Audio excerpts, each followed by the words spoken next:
Hi, everyone. Good evening. Welcome back to ImageOutPost. This is our new platform at the festival. So we can provide digital and virtual space so the ImageOut community can gather.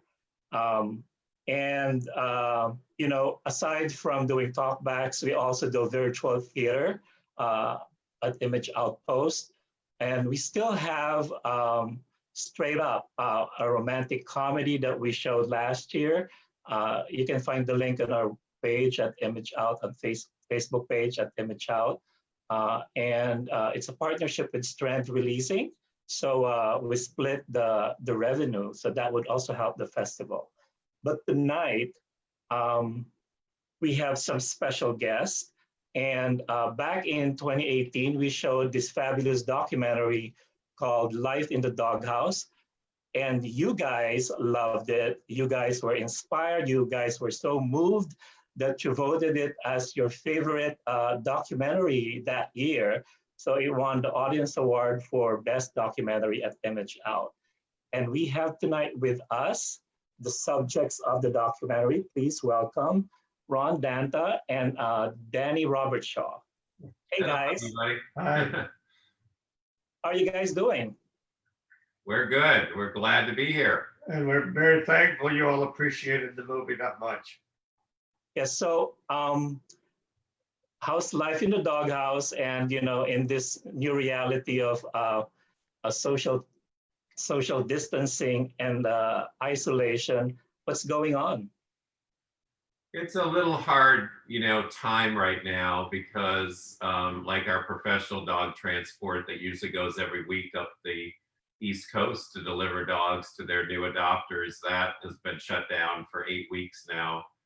So it's a little, makes it a little tough on the adoption end of it. But, luckily last weekend we had 14 people drive from as far as Vermont to come down, and we had 14 dogs leave between Saturday and Sunday to go to their forever homes. So, it's still a real good thing. Where we're still stuck in Palm Beach County right now at our house there because we show down here in the winter the horses, but we're real happy because we've given out almost 16,000 pounds of cat food and dog food to 7 food banks down here every week. So that's what Danny and I have been doing down here, is bagging cat food and dog food and taking it to all of the different food pantries and food banks. So even when you're away from the big doghouse, you're still doing a lot of work helping out dogs and cats in the area. You're in Florida right now, right? We're still here. We really want to get home. We're ready to get home and work with the horses, work with the dogs. We miss our staff in the doghouse. We miss our help at the horse farm. And we miss training, and we miss our friends and customers that are there. So hopefully we'll get back and be able to do all of it again. But the work down here has been very worthwhile. And we've been able to see how appreciated it is. Not that we needed that. We were there anyway for it. But with the food banks and all the people who are needy, so many had pets of their own. And to enable them not to have to turn their dogs into shelters or turn them loose on a street or anything else that might happen, a lot of people would show up at the food banks, and but there was nothing for their animals and nothing to help them keep them surviving and nothing to help them be able to keep them longer. And so we've been very fortunate and happy to be able to give to these people. And we're ready to do another load this week. So we're still on it. Oh, wow. So I'm going to go back to the film because we showed it back in 2018. And I imagine the filming of the documentary happened probably a couple of years before that. So it's been a while. So can you give us an update on how has it been, how life in the doghouse has been since filming the documentary? It's been very game changing. When we traveled to a lot of the film festivals, that gave us a lot more exposure. But the big biggest exposure we gained was last June 1st. Life in the Doghouse hit Netflix and iTunes and Amazon. But when it hit Netflix, it really just went wild. I mean, we just got numbers, and our Life in the Doghouse since last June has been viewed over 2.9 million viewers, and in 58 countries. And it's really, globally, it has really changed our rescue a lot. And even like in Australia, when the fires were going on in Australia, we did a donation to all of the search and rescue dogs that were going to search for all the burned koala bears and the kangaroos. And we got thousands of people from Australia that had seen the movie in New Zealand and thanked us so much for thinking about them, in Australia. But it's really been game changing. The movie has done a lot for the exposure of our rescue. It's also enabled us to venture into areas we really want to go to in the future. As we know, we're not going to be here forever, and we didn't start this for nothing, and we really want the rescue and its meaning to prevail through time. And we have a lot of projects on the iron, and we're hoping so many of these come to fruition, and we're working hard right now to make a lot of that happen.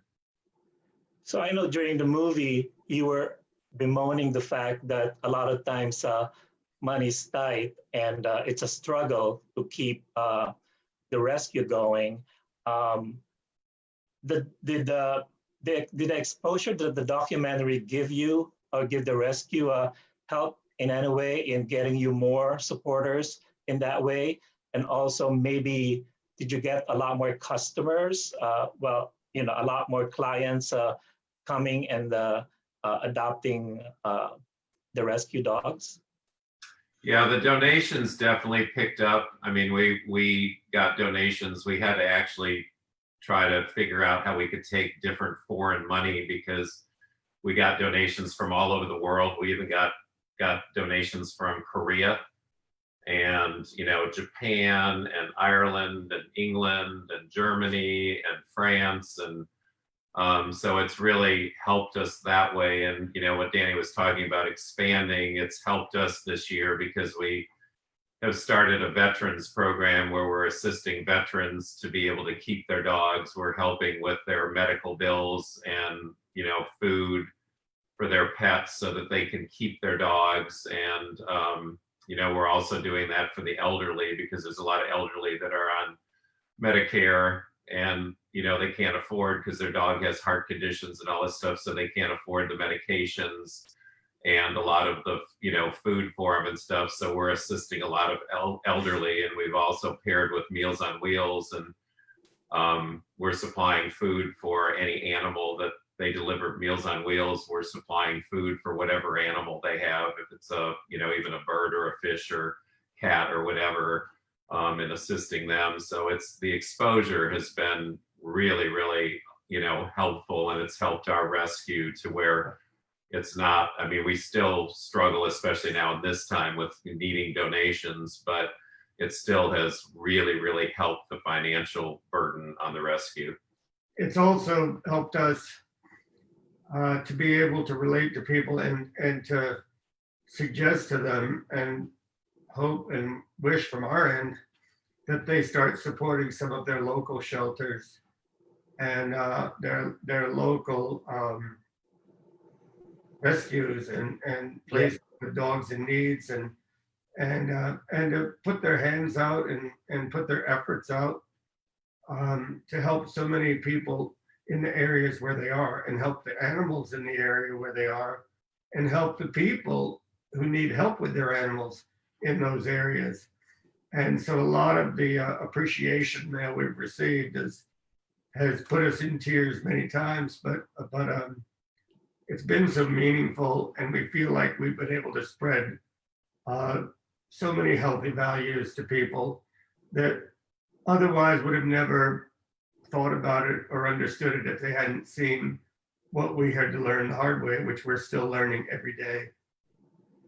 Well, that's great, because I think you mentioned in the movie that you want people to be aware of what's happening in their area locally as well, so you don't have to go to a lot more rescues and have to rescue more dogs because other people are helping out, in doing your work.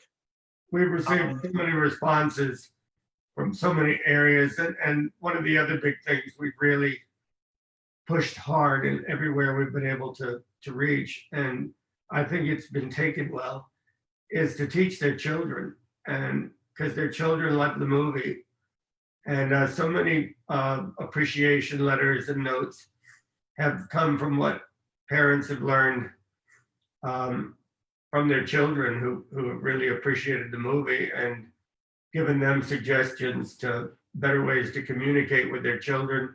And so many of the children that weren't easy to communicate to begin with, so many kids have found a cause and something to fight for. And the parents have appreciated us for giving them that clue, which we never even dreamed of in our wildest dreams. So there's been so many areas of thanks and gratitude, and so much more of that than financial, which I mean, believe me, I'm not complaining about the help we received, but it's touched us, and we feel like touched so many people in ways we never even thought about dreaming of. I mean, I'll give you a few quick examples of, because we started receiving 300 to 600 emails a day once it hit Netflix, and we had to hire a whole staff just to answer it back. But like one quick story, there's a family in South Florida that had 3 children, never had a dog. They were going to go to Petland on Saturday and purchase a puppy. And Petland is one of the biggest puppy mill breeders in America. And they watched our movie on Thursday night and wrote us an email and said, after they watched the movie, their youngest child, which was 8 years old, looked at them and said, "Mom and Dad, we can't go buy a puppy. We have to go adopt a puppy." So they went to Broward County Animal Shelter and adopted a puppy. And then there was, to share with our gay community, there was a girl in Alabama that sent us a very heartfelt email to Danny and I and said that, how much she loved the movie and was moved by it. And now she said, and here's the hard part. And she said, I was raised with 4 other siblings, and my father raised us that homosexuals were subhuman. And she said, we were all raised that way. And she said, after you're watching your movie, I am so thankful that you 2 proved my father wrong. And she said, and now what I'm going to do is try to learn to be as good a human being as you and Danny are. We've also received some letters that weren't that explicit necessarily, but that, and most of these letters have come from fathers and who expressed just wanted us to know that what a hard time they'd had reaching their child, most of them male children, and not being able to figure them out and not being able to reach them and identify with them. And it was sort of like what we've been told is a light went off. And they said, never thought of that. It just, when people don't grow up with any of these factors, of being gay or being different in those realms. Parents that didn't grow up with any of that knowledge never have a clue. And all of a sudden the light goes off, and we've been thanked many times for helping them relate to their children. I mean, adult children. I don't mean 4-year-olds. I'm talking about people who've grown up and it never occurred to the parents what was going on, even though sisters and mothers and brothers, everybody knew, but somehow they never got it. Well, you guys deserve all the thank yous and the appreciations and the kudos that you're getting, because, as you know, you're inspiring people and you're changing lives. Before we go on, I just want to remind people who are watching that they can ask questions and they could write in the chat or in the comments if they have any specific questions for Ron and Danny. We're monitoring the comments and the chat. Also, I wanted to thank Allie Fowee and Connor Murray, who are doing the interpreting for us for our deaf and hard of hearing community. So you can let them know that they can view this video later if they're not here yet, and they'll be able to watch it and understand what's going on. Thank you for that. As I told you before this started, I have a nephew who is deaf for the most part, and his girlfriend, and I know they'd love nothing more than to see something about all of this that they could actually hear or understand all the wordage. And this is going to be very meaningful for them, and I'm so excited to be able to share it. Well, at ImageOut, we try to be inclusive. So, so when you were on Netflix, I saw that you even got a shout out from Ellen DeGeneres. And have you heard from other famous people or celebrities that probably helped you out in terms of spreading the awareness and the existence of the rescue, and maybe even gaining more support for you? Yeah, we were very fortunate. Ellen was so kind and told everybody about Life in the Doghouse and to please watch it and please support us, which then, we gained a lot of Facebook supporters, when Ellen did that. But we were fortunate. Barbara Streisand's manager called and she had watched it, and they wanted us to go to a concert in New York. And then Nickelback, the rock group from Canada, they watched it and they called and sent us a donation, and they asked if they could get some of our hats and t-shirts so they could wear those at a concert. And Gloria Gaynor is also a huge supporter of our rescue. And so we've been very fortunate in what Life in the Doghouse has done, and we really can't thank Ron Davis enough for really pushing us and making us do it, because we turned him down for about 1.5 years and not wanting to do the film. So anyway, we're very, very thankful we did it. Well, speaking of Ron and the project, can you take us back and how did this project begin? How did Ron know how to reach out to you guys, and what was his impetus for doing this documentary? Do you know? What's funny is through the horse world, Ron had met him. We were sort of in different areas when we were a lot younger. But I had actually met Ron when I was a very young professional, let's call it early 20s. And but not meet him to know him, just through a couple people. Anyway, this many years later, he came to our house out of suggestion, and he didn't remember my name, and I didn't really remember his last name.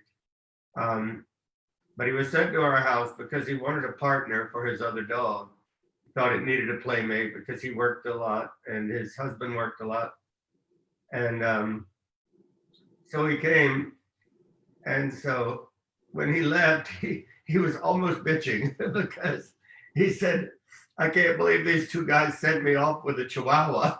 And he said, "But I love this dog to death, and he'll be a part of our family forever." And it's kind of funny because we really weren't that aware of what he was looking for or anything else. But it ended up that he took little man and loved him. But as he left, he turned around kind of over his shoulder with the dog on his shoulder, and said, "And by the way, gentlemen, you're going to be in my next documentary." "Okay, thanks, Ron. We'll talk to you later, and let us know how it's going. Please send pictures, so forth, so on." And we kind of looked at each other and shrugged and laughed at the same time. And anyway, the rest of the story is that he kept calling us and all that, because we kept thinking, how many times did he want us to feed the dogs in the morning? I mean, there's not much else to it. We feed the dogs and we look for homes, and it's pretty boring. I mean, how could that be a documentary? So we kept schlepping him off, but he was persistent. He said, "I'm the one that knows how to make movies. You're the one that should say yes." So we finally, after a few dinners and so forth, we agreed, and we still started going through it and still looked at each other like, oh, I hope he's not wasting his time. So anyway, it turned out he didn't know what he was talking about. So we're very appreciative, very thankful. And since then, he has a couple more dogs too, he and Louis. Well, as you can see, it wasn't just about the dogs, but your life as well, which is amazing to have that compassion and dedication to what you guys do. So, Well, Ron, you in a little bit on that. and you guys started after Hurricane Katrina, and you just thought about helping people, the victims of the hurricane. Did you ever think that just doing a small deed at the time, and small, I mean, you know, it's huge for a lot of people, but did you ever think that it would become this big, that it has practically taken over your life? No, we never. I mean, when we were doing the Katrina, you know, like you said, we started with people first, and then we started doing the dogs. But you know, we just did it out of necessity because, you know, it was a national disaster and we wanted to help. And you know, we never dreamed that we would turn into, as you know, to a full-blown nonprofit rescue, and then to be as big as we are. I mean, we're closing in right now on our 12,000th adoption. You know, and those are all dogs that have lived in our house, and that's you know, a lot of dogs that have gone through our house, but we're very proud of that. But you know, looking back on it now, when we were doing it, we were just in the motion of trying to save as many as we could and get as many out of, you know, Louisiana as much as we could. So I'm going to take a couple of questions from our audience. We have a question from Michelle. Up here in New York, we're hearing that shelters are being cleared out of dogs, with so many quarantine families wanting to adopt while they are staying home. Are you seeing similar growing demand for adoptions? And are you concerned about people reversing that decision once they go back to work? I'm delighted this is happening. And I hope each dog that is adopted right now is having the time of his life. And I hope this dog is capable of convincing each family to love them and take care of them endlessly. I am concerned, just sort of like holiday dogs and Easter rabbits and biddies and Christmas puppies, Valentine's puppies and all of that. I think anyone who's ever rescued an animal and been part of this has seen the influx of extra dogs and puppies being returned later when people don't quite stay in love like they thought it was going to be, and it's not quite the dream thing after they have to clean up poop and wake up in the middle of the night to take little animals out and continue loving them, and then find out that they're locking them up all day when they go to work. That it doesn't work that way, but that, you know, there's a lot that goes into it. So I do expect a lot of dogs to end up being returned. I'm delighted they've all gotten out, even if it's for a little while. And I hope that gives each dog a little credential, you know, for someone else to adopt them down the road if they do come back to their shelters. So yes, it's a big concern. It's been a great relief because so many of these places can't afford to keep their help going. You know, when the place is not full. But on the dog's behalf, all we can do is pray that so many of them will be kept and that so many people will be convinced by this. And we've seen a lot of it. We don't foster a lot of dogs when we're in Florida, but we have somewhat this winter because people have wanted to do it. And so I have to say how excited we are about the people that didn't want to give them back to us. You know, as the time comes for the dogs to go home and we have to start again. And so we're delighted about the ones who have kept these dogs and the homes they're going to have. The ones that are you know, come back and we still will have for adoption. I think they've had great experiences. So it should make them better dogs for the people who will adopt them down the road. You mentioned, I'm going to go back to something you mentioned earlier, that you kind of expanded your operations from when you started, even from right after the movie was shot. Where do you find the time? It seems like in the movie, you were already too busy with what you're doing. And it seems like, getting into a lot of these other projects and programs that you're doing, that's a lot more work. Well, I'm glad that you guys are doing it. It's just, you guys are amazing. How do you do it? It is a lot more work and a lot more hours, but we're very fortunate because we have an incredible staff at the doghouse. And since like the movie hit, we've had to hire more staff to expand, like into our elderly program, veterans program, and we've hired a new executive director, which we're very excited about, and she's brought a lot, to helping our rescue. So Danny and I are very lucky because we have, a lot of people in our rescue that have the same passion we do. And we don't really think of them as employees. They're just part of our family, and they really, really, give 200% of themselves to really help our rescue keep expanding. These same people, as Ron said, we're very fortunate that way, but they're not easy to come by. And when they do show up and appear and want to be part of us, it's very apparent by what they put into it. And all of them are truly out to help save us from being spread too thin. And in their different ways, they're all reaching out to cover areas of every project that we talk about and everything we get into. Because as you pointed out, there's no way we could truly do it all. And we're well aware of that.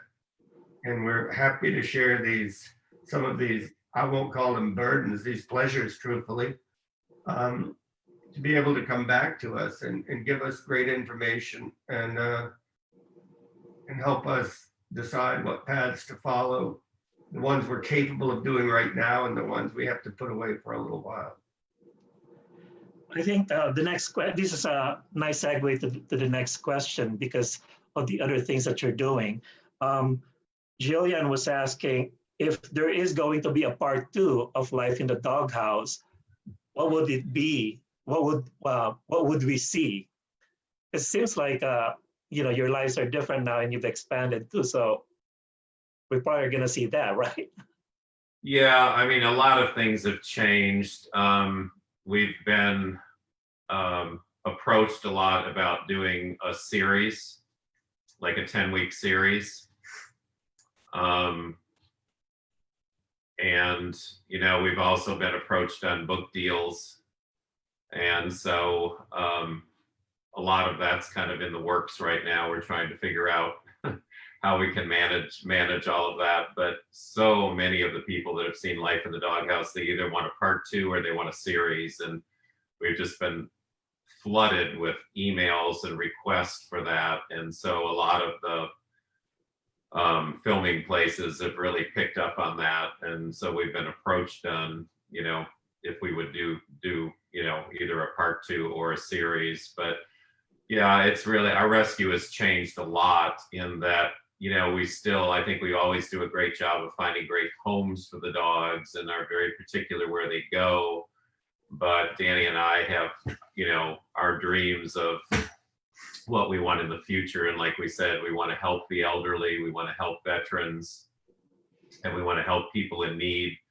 We have a medical, fund that we help a lot of people if their dog was hit by a car and they can't, afford to take care of it. Like on Facebook, there was a couple and they were planning on getting married, and she was already pregnant. She had the baby, and the baby was born with a rare cancer, and the baby died at 3 months old. And so they spent all of their wedding money on the funeral. And the day of the funeral, when the family was at their house, somebody let their Rottweiler out the front door, and it got hit by a car. And he posted this on Facebook. He tried to GoFundMe because he had no money to pay for his dog being put back because it had several major injuries. And so I saw that on Facebook and called him up, and we found an orthopedic clinic somewhat near him, and he took the dog there, and we paid for all of the surgery. And he called me up and cried and just said, you don't know me from Adam. He said, all we have is this dog now. We've lost our child. And he said, I just can't believe you guys reached out to do this. But, Danny and I want to, when we leave the earth, make sure our rescue continues doing this type of mission work and doing foundation work to keep helping animals throughout the country. Well, speaking of work, in the movie, you were talking about, this is a question from Michelle again. You were talking about wanting to do a traveling spay-neuter program. Whatever happened to that? Any plans in the works? Well, currently we're assisting one in Camden, South Carolina. They didn't have any low-cost spay-neuter at all. And so we have started a low-cost spay-neuter fund there for people that don't have the money to spay and neuter their pets. And so that's our community. We're trying to start with our community first and see how well we can get this to work. And then we're trying to expand both with vehicles and practical usage of a vehicle that could go, having vets available, counties and cities that are pro our thought process. Excuse me. There's so many loopholes and things you have to dig through to get approval, even to give to an area, because veterinarians get their backs up, and city councilors get their backs up, and people get their feelings hurt thinking that we're thinking they're not doing a good enough job. And politics is the last thing we think about, whether it's city or anything, at least as far as what we're going to discuss, outwardly that way. But with just good intentions to help, it's not always that easy. But we are working on that, as well as hoping to be able to stock a disaster bus at some point that is ready to go to places when it's needed, with hurricane seasons and tornadoes and floods and everything else. And we're pretty ready to load a bus up that we have. It's just not big enough. It's not easy to store the supplies and keep things up to date enough to just be ready for that sort of thing. So we're learning a lot about medicines that keep, and supplies that last, and things that can endure a little bit in case things happen, and then making the connections to be able to get supplies and get support from people to help, supply medications and so forth for disasters like that. Are you able to encourage local veterinary clinics to participate in this program or help you guys out? Yeah, we've been very fortunate, that what we're doing now in our area is we've had some veterinarians. We've met with all the veterinarians in the area, and some of them were gracious enough to, want to do this program with us. So that's how we are doing it. We give them a spay-neuter certificate for their cat or their dog, and they have their choice to go to the following veterinarians that are participating in our program, and they'll get microchipped, they get all their vaccines done, and they get spayed and neutered and a vet exam. And it's free to those people. So before I forget, and it would be, I would do a bad job to not bring up that Danny here has a Rochester connection back when you were younger, right? Well, I know because my good friend Rob Goodling and neighbor, when he saw the trailer of the film, he said, I know that guy. And he just got so excited. And, ever since seeing the trailer and watching the film during the festival, he was just he's always beside himself. thanking me for, you know, bringing you back to his life. So can you talk about a little bit of your time here in Rochester? What did you do and when was that? I'll have to get Ron to lead. No, I'm just teasing. No, it's been so much fun reconnecting with Rob because I mean, I was very young and he was pretty young too at the time. And it was my first real job away and totally on my own, so to speak. And anyway, when I met him, it was just in fun, and we connected. And thanks to him, I was able to go to a few functions and things, events in Rochester and the Cornhill Park Fest. I'm not sure what it was exactly, but it was the Cornhill Art Festival. Yes, the arts festival, I guess, and listen to music on the hillside. I mean, I didn't have many days off then, ever, but when I did, he and I went and trooped around and found things to do, and it was fun. And he was just a delightful person to know, and still is. I'd love to see him again sometime. Well, so you were in Rochester for a job then, right? That's why you moved? In Honeoye Falls or Pittsburgh, whatever's closer. And I was only there 5 months. And I was pretty shocked when I arrived at the job and it snowed in April. But I was also living with my employers, and that got a little boring pretty fast. And so it was the first time in my life I'd ever actually gotten to just go out on my own at night. So I started exploring downtown Rochester a little bit. And that's where I met Rob, and I met some other good friends there that, that I haven't reconnected with, but I had a wonderful time there, and I loved the, I don't know, quote, artsy side of the city and the music and the festivals and the appreciation of the area itself. Yeah.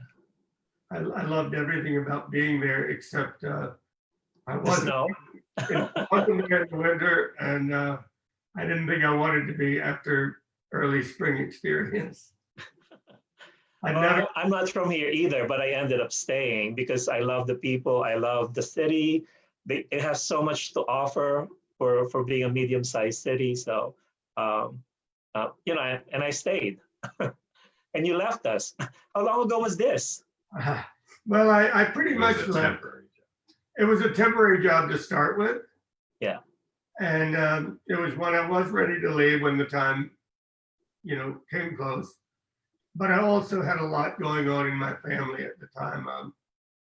I had a sister who was dying of cancer at the time, and a niece that was being born, and my parents, one of them was not well at the time either. And I felt like it was a time I really needed to get home. But from that experience, I was offered some great jobs in New York and in surrounding areas, but I needed to be home. And so I came back to North Carolina at the time, and then went on from there. And then you met Ron. I did, and that was after I moved to South Carolina. Well, speaking of meeting Ron, isn't it amazing to meet someone with the same passion and dedication that you guys have for what you do now? Did you know when you met that you both love animals or dogs? And did you think you were going to do something like this? We didn't have a clue. I mean, we knew we both loved animals. We loved children. We loved what we did for a living. But it just wasn't a time where we, connected much in that sense. It wasn't like we were next door neighbors. And gradually through horse shows and, just the things we did, we became closer and closer. But, is there any regrets from doing, because, you didn't know that it was going to be like this, taking over your space, your house, and taking over your life. Was there any point where you said, how did we end up doing this? There's many. No, you can't do something and put your whole heart into it without just sometimes feeling like such a failure, and that why did we bite off more than we could chew? And but it's the animals that bring us back. The dogs, the horses, so many of the people connected with them. All of this brings us back into touch. And bad days go away and good days come back. And it's part of life that happened before we ever met, for sure. And so, you're not going to stop that cycle of great moments and sad moments and hard moments and ornery moments and being overtired moments, and then totally fulfilling moments. And that's part of everything we do in our lives. And we're just very fortunate that we have a lot more good moments than bad. I mean, I don't have any regrets. Actually, my personality, it actually fuels me more and more as I get older. I'm 66 now. And so to me, it drives me even harder to see how much more we can get done before we leave the earth. So that's why we want to expand so many more programs with our rescue and try to accomplish all we can while we're here. Well, I agree with him on the overall. I was referring more to the day to day. I mean, some days you just, you can feel a little defeated, but as I said, most of the days are uplifting, and he's the one that works constantly on the telephone and the arrangement of things, and he has to go through the numerical figures, and he does all the stuff that I'm not willing to or capable of. I have another question here from Becky, who, by the way, loved that the movie showed the transition from having your own place and the place becoming a dog sanctuary and all the sacrifices that came with it. So her question is, if you have enough money and you have trusted staff that would run the sanctuary for you, would you guys want to have your own private space again? Not really. The thing is Danny and I still want to be so in touch with our rescue. We want to be in touch with all of the dogs, and we don't. I think if we didn't live in the doghouse, we would feel like we were running a business. We still are very hands-on. We want to have our finger on the pulse every moment and know what's happening in our rescue, what's happening with all of our dogs. So I really, as much as it's hard sometimes to live with all the staff in the house and everything like that, I just feel we would lose so much by not living in the doghouse. It's we may not always, like particularly right now, because we're still sort of stuck here in Florida and not at home interacting like we normally would be at this time. But when we're back, it's important to us to see the interaction between the rescue staff that's there and how they relate to the animals and how they see them and how they describe them, and different people's evaluation of a dog that's a project or things that need doing. All those ideas are very important to us, and it helps us to know that to keep everything stable. And it's important to us to try to know each dog as well as we can. Obviously, some come in and some come out while we're away, and but we have the right people to trust their instincts on those choices and who is allowed to go with whom. We are very particular about what dogs can go to certain type of homes, and we have to have them a lot longer than we would expect. That's okay, because we want it to be the right thing if we can do it. But we wouldn't be who we are, and it wouldn't be our rescue if we weren't on top of what's going on as much as we can possibly be. So we're so thankful for the people who help us do that. So your staff live, they all live with you, or many of them live with you? No, that I mean, there's always someone at the doghouse 24/7. When we're home, we, do the whole night shift and put the dogs to bed, and then we wake up and we feed them all and let them out, and then we go to the barn to go to work. But when we're not there, we have staff that stays there at night because we never leave all of those dogs unattended. So, the staff doesn't live there except when we're out of town, then someone lives there. But yes, once in a while, we'd love to have a little more privacy, mainly on the nights when they all think they need to go out at 2 o'clock in the morning. But, other than that, it's okay. Privacy, sometimes, yes, it would be nice to have a little more time without interaction with people coming in and out. And that's one reason we're here now, because after a little bit of what I've been through with the one lung and the asthma and COPD, it's not a good place to be with people coming in and out as much. So we've been putting off going home until the coast is a little clearer. And our town in South Carolina seems to be a hot spot of the area and the start of where the COVID started in South Carolina. So we're playing that by ear a little bit, and now we're working on ways to keep everything a little more on an even keel about the usage and the in and out. I mean, usage of everything from refrigerators to bathrooms to towel racks to everything else. To get it a little more consistent, where we can follow through with a good cleaning pattern and a way to make it pretty useful and helpful to all of us in the end. So we're hoping. We have another question from Deanna.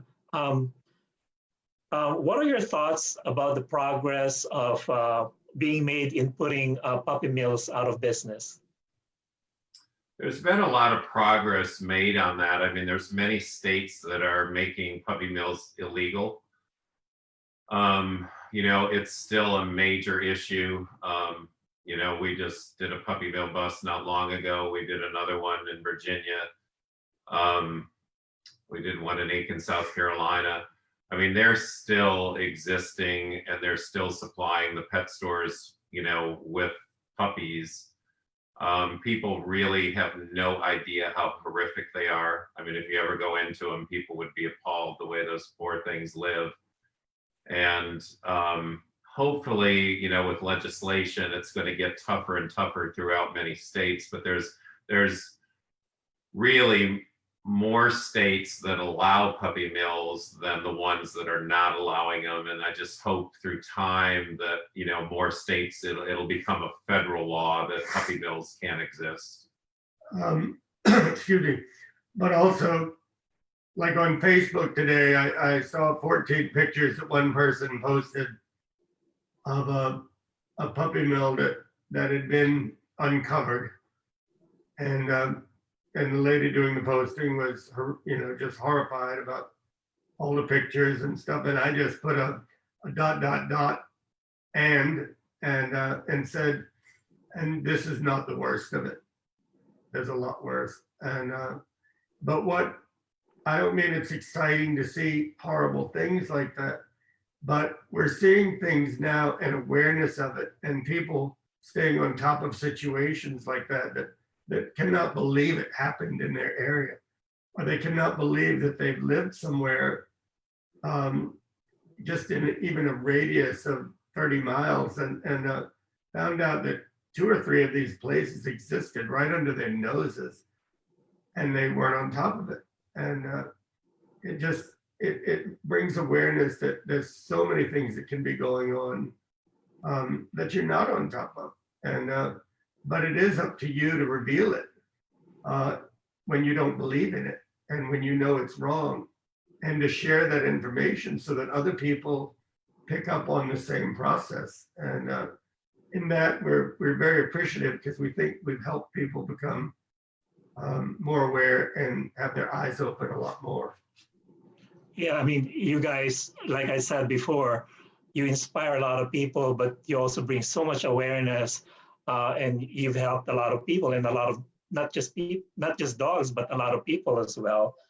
Um, so, was there ever a time when you felt so attached to a dog or some of the dogs that you couldn't let go? Because I know your objective is to find forever homes for the dogs that you rescue. But was there ever a time that you decided you want to keep the dogs instead of sending them away? It's very hard, you know, you can, especially the ones that have been very scared, and, you know, we've kind of been their rock and the one that has, you know, brought them to get confident. You know, it really breaks your heart because you love them so much to give them up. But Danny and I always realize that, you know, with that many dogs in the house, there's only so much love we can give each one of them. And so we have to be unselfish and realize that their better life can be with a family, with a husband and wife, or husband and wife and kids, to where that dog is going to be the center of attention. So it's something that we learned early on, that we really have to, because we can only keep so many dogs, and so we usually wind up keeping what we call the sanctuary dogs, which, you know, those are the dogs that have behavioral problems, health problems, or whatever, and really are non-adoptable. And so those are certain dogs that will live forever in the doghouse. And if we keep building that pool, we're not going to be able to adopt dogs, because sooner or later the doghouse is going to fill up with just dogs that we keep. And on top of that, the more we keep, the less we can give to each one that we actually call our own. I've often referred to our rescue as the halfway house. And many come in there with a lot of damage, and they learn to be happy and they learn to live. And when they truly appreciate either Ron or I, you know, the most, and we do get somewhat attached, but we know we'd be remiss if we didn't let them have that chance to have that one-on-one relationship with a family or a single person, or whatever it takes that would be so right. Because if we keep them in that large environment, they're only going to get X percentage of us. And whereas if they can go to the right place, they can get 100% of the us they go to. And that means a lot to us. That's what we're striving for every animal, truthfully. When I watched the documentary, my favorite dog was, I think he's the one that you called the one that looks like a loaf of bread. Moose.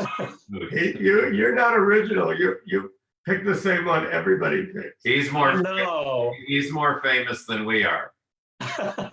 Even when I did the trailer for the festival that year, I captured his image, you know, and added it to the trailer of the festival, because it was just so adorable. Do you have any update on him? Do you keep track of a lot of these dogs that get adopted? Do the new owners send pictures or give updates? Oh yeah, no, he's doing great. He actually made an appearance when we were doing the tour of the film festivals, and we went to Newport, Rhode Island, and Moose actually came on stage that night. We had, you know, probably 1,500 people there because it was an outdoor showing of Life in the Doghouse, and so he made an appearance and he got a big standing ovation. So he's quite famous.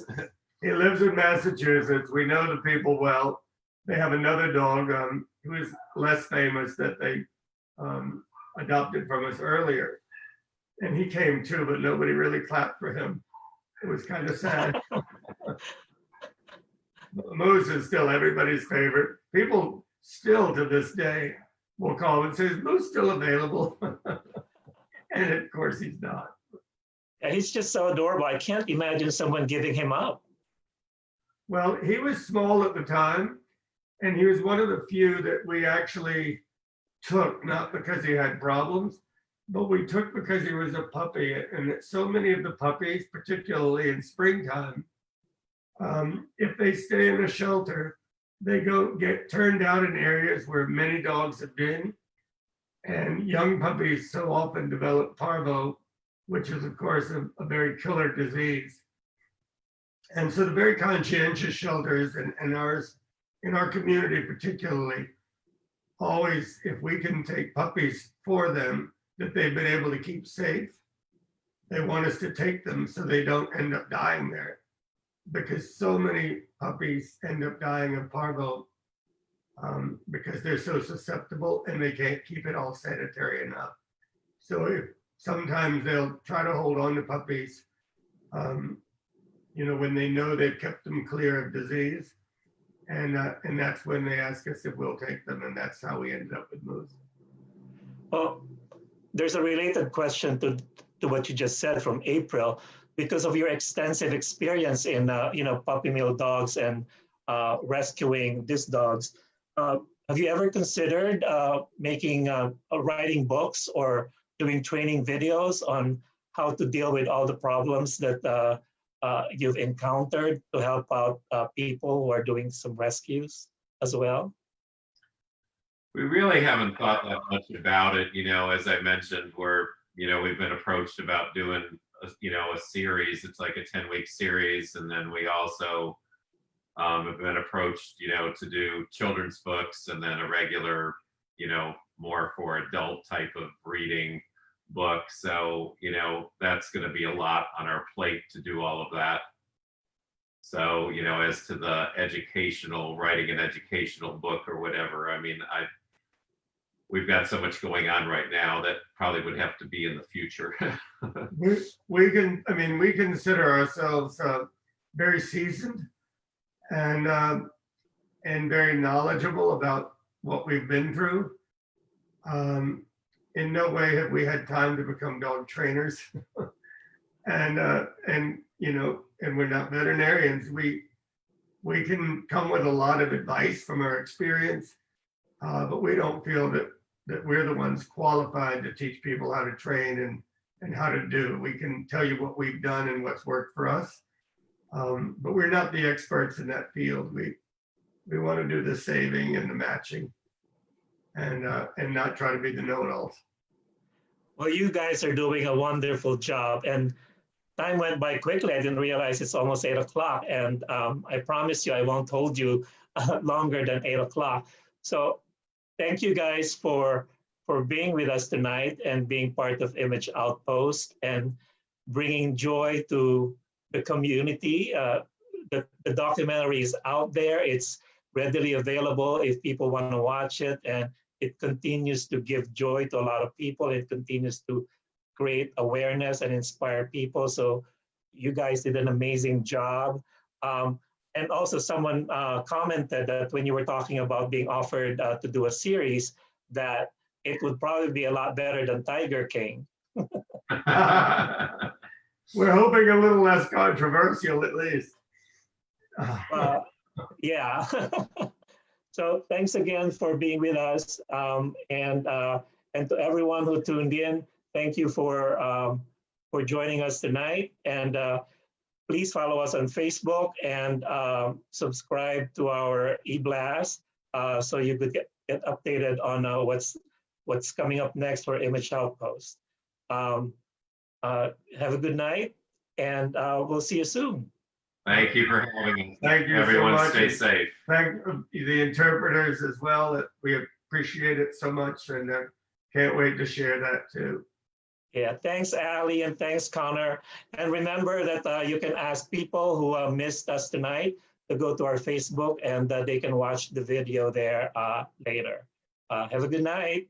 Good night. Thank you. Bye, everybody.